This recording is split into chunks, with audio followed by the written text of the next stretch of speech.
Le bassin de la région de Dakar, composé de l'inspection d'académie de Rufisque, celle de Pikine-Guédiawaye et de Dakar, ont tenu une rencontre de 2 jours pour préparer la rentrée scolaire 2025-2026.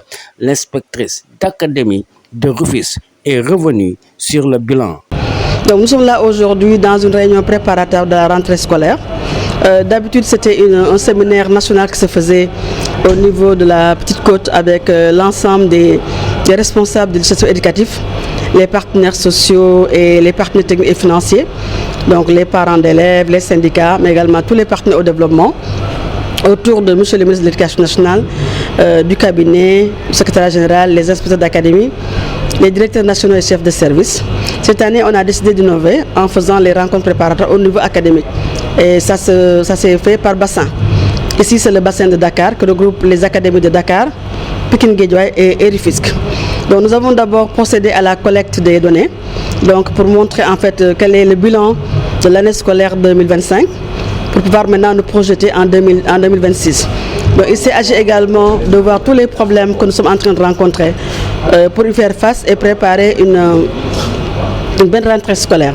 Donc, il s'agit des écoles inondées. Ici, au niveau de Rufisque, nous en avons. C'est vraiment les lycées de Bargny, les lycées de Bambilor, de Keur-Ndiaye-Lo. Il y a également beaucoup d'écoles élémentaires dans les 3 IEF. Et la même situation également est présente dans les autres académies de Dakar. Donc c'est pour vous dire que c'est un sérieux problème et que nous avons besoin de l'accompagnement des services techniques, des autorités administratives, vraiment pour faire face à ce problème-là. L'inspectrice a aussi posé le problème récurrent des tables-bancs et un dispositif sera mis en place pour la réhabilitation. Il y a aussi le problème lancinant et récurrent des tables-bancs. Nous avons un déficit également très important de tables-bancs à tous les niveaux,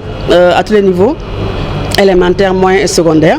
Là également, nous avons également un stock important de tables-bancs à réhabiliter et nous allons mettre en place un dispositif pour que les élèves, également la communauté nous accompagnent pour pouvoir vraiment réhabiliter ces tables-bancs-là. Le déficit est en train d'être comblé par le ministère de l'Éducation nationale.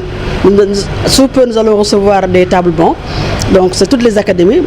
Déjà, Thiès a déjà reçu le nombre qui a été imparti. Et toutes les académies vont recevoir les tables-bancs. Donc, à côté de ça, vraiment, c'est comment on prépare la rentrée, comment utiliser rationnellement les enseignants, parce que vous savez qu'il y a un déficit d'enseignants, surtout dans les matières scientifiques, en mathématiques, en sciences physiques, en SVT. Ça, c'est des matières vraiment qui nous posent problème. Et nous allons voir comment, avec les enseignants qu'on a sous la main, comment vraiment préparer l'année de manière à ce que tous les élèves puissent faire cours normalement. Donc voilà les problèmes d'une manière générale. Dans un deuxième temps également, le ministère nous présente tous les grands chantiers qui sont en cours, les projets prioritaires, également les attentes du ministère par rapport au niveau déconcentré. Donc, quels sont, nous, ce que nous devons faire pour que le système soit plus huilé, que l'éducation soit mieux portée.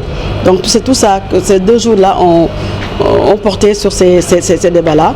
Donc, on en apprécie vraiment l'approche et le concept. C'est vraiment une très bonne chose qu'on descende sur le terrain pour voir les problèmes du nouveau terrain. Elle lance un appel à tous les acteurs pour que le concept Ubbi Jang Tay soit une réalité dans la région de Dakar.